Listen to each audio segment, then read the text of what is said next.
नमस्कार, मैं हूं आपके साथ प्रदीप आजाद। आज से ठीक 2 दिन बाद राजस्थान की सियासत में एक नई तस्वीर देखने को मिल सकती है।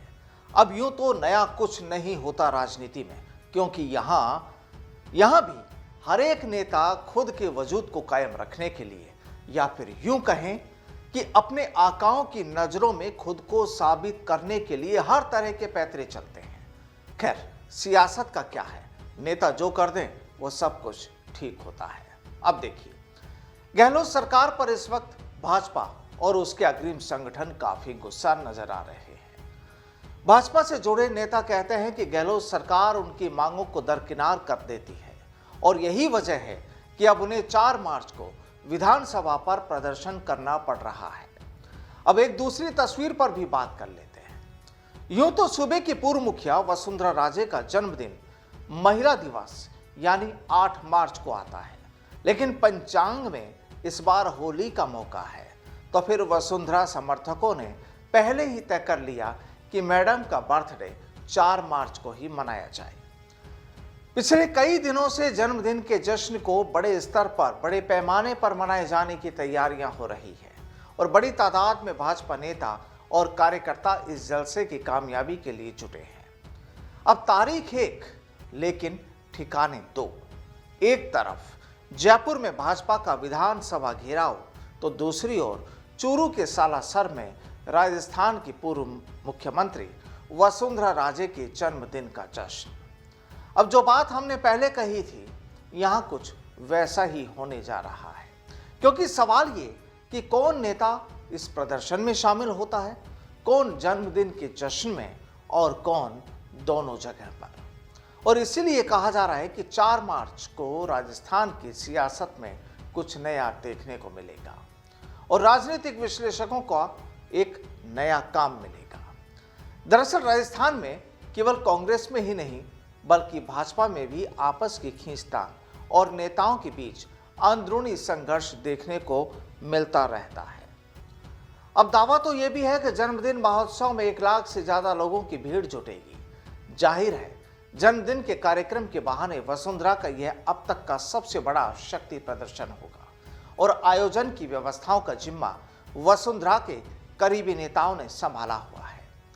आपको याद होगा कि देव दर्शन और धार्मिक यात्राओं के जरिए वसुंधरा राजे खुद के सीएम की रेस में बने होने का लगातार मैसेज देती रही है, लेकिन इस बार चुनावी साल में सालासर में हो रहे इस आयोजन से वे अपनी ताकत दिखाकर कई निशाने साधने की कोशिश करेगी और जाहिर है कि इसके साथ ही भाजपा में चल रही उठापटक के बीच इसके कई सियासी मायने भी निकाले जाएंगे। दरअसल वसुंधरा के जन्मदिन पर हो रहे इस आयोजन को पार्टी नेतृत्व की तरफ से घोषित नहीं किया गया है।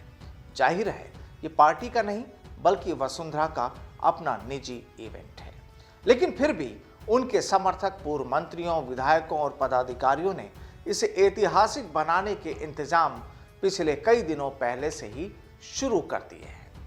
भाजपा के पूर्व प्रदेश अध्यक्ष अशोक पटरामी, पूर्व मंत्री कालीचरण सराफ, यूनुस खान, राजपाल सिंह शेखावत, प्रताप सिंह सिंघवी समेत कई नेता लगातार अपने अपने प्रभाव क्षेत्र में बैठकें करके वसुंधरा समर्थकों को एकजुट करने में जुटे हैं। सबसे ज्यादा जोर सीकर, चूरू, नागौर, झुंझुनू जिलों से भीड़ जुटाने पर है। साथ ही बाकी जिलों से भी समर्थकों की भीड़ लाने को कहा गया है। चुनावी साल में इस बड़े आयोजन के पीछे राजनीतिक मायने भी निकाले जा रहे हैं। पार्टी के जानकारों, वसुंधरा समर्थकों और राजनीतिक विश्लेषकों का मानना है कि वसुंधरा राजे इस आयोजन के जरिए अपनी ताकत का इजहार करेंगी, साथ ही केंद्रीय नेतृत्व और अपने समर्थकों के बीच अपनी दावेदारी का भी मैसेज देंगी।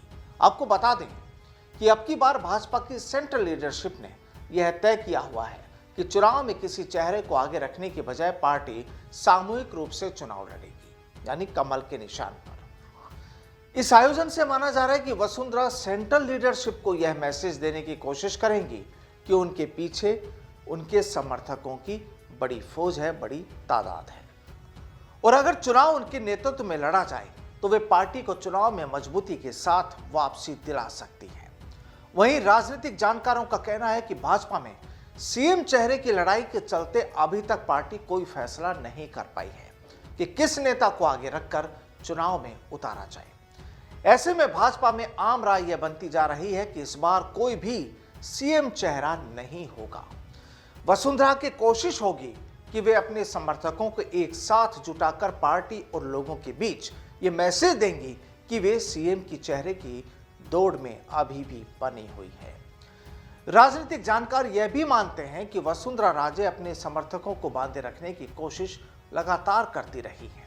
वे पिछले 3 साल से लगातार अपने जन्मदिन का कार्यक्रम प्रदेश के अलग अलग हिस्सों में मना रही है।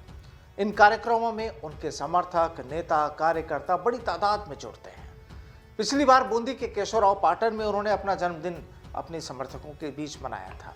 इस बार भी इस आयोजन के बहाने उनकी कोशिश है कि इस चुनावी साल में उनके समर्थक उनसे दूर होने की बजाय जुड़े रहे, नजदीक रहे।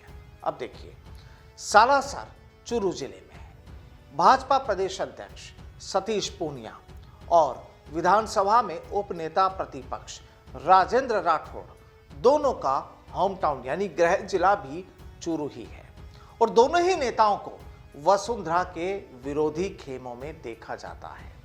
ऐसे में इस कार्यक्रम के लिए सालासर का चयन करने के पीछे वसुंधरा राजे की रणनीति एक तरह से पूनिया और राठौड़ को घर में घुसकर चुनौती देने के रूप में भी देखी जा रही है। लेकिन वहीं वसुंधरा राजे के जन्मदिन कार्यक्रम से भाजपा के प्रदेश नेतृत्व ने दूरी बना ली है। प्रदेश नेतृत्व की ओर से 4 मार्च को ही जयपुर में कांग्रेस सरकार के खिलाफ विधानसभा पर प्रदर्शन का कार्यक्रम तय कर दिया गया है। अब चर्चाएं तो ये भी है कि वसुंधरा राजे ने इस बार 20 फरवरी को ही सालासर बालाजी में अपने जन्मदिन के कार्यक्रम का ऐलान कर दिया था ताकि चुनावी साल में पार्टी के सभी नेता एक मंच पर आ जाए। इसको लेकर उन्होंने काफी कोशिश भी की, लेकिन बात बनी नहीं। इधर भाजपा प्रदेश अध्यक्ष सतीश पूनिया ने 6 दिन बाद यानी 4 मार्च को ही भाजपा की विधानसभा घेराव करने का कार्यक्रम बना दिया। अब इसके पीछे मकसद क्या हो सकता है, ये सवाल भी बड़ा है। 2 दिन पहले विधायक दल की बैठक में भी प्रदेश अध्यक्ष डॉक्टर सतीश पूनिया ने 4 मार्च को जयपुर में हो रहे पार्टी के कार्यक्रम को कामयाब बनाने को लेकर इशारों में ये बात भी कह दी कि ज्यादा से ज्यादा लोग भाजपा के उस कार्यक्रम में पहुंचे। उन्होंने कहा कि प्रदेश भर से लोग इसमें शामिल हो रहे हैं, ऐसे में सभी को इसका हिस्सा बनना चाहिए। बहरहाल इस बार प्रदेश भाजपा भी लगता है सियासी चाल में उलझ गई है और कहा जा रहा है कि भाजपा हाईकमान को ये दोनों ही नेता अपनी ताकत का इजहार कराने की कोशिश करेंगे। लेकिन होगा क्या, इसके लिए ज्यादा इंतजार नहीं, बस 2 दिन यानी 4 मार्च, और उस दिन साफ हो जाएगा कि आखिर क्या है राजस्थान में भाजपा की सियासी कहानी। नमस्कार।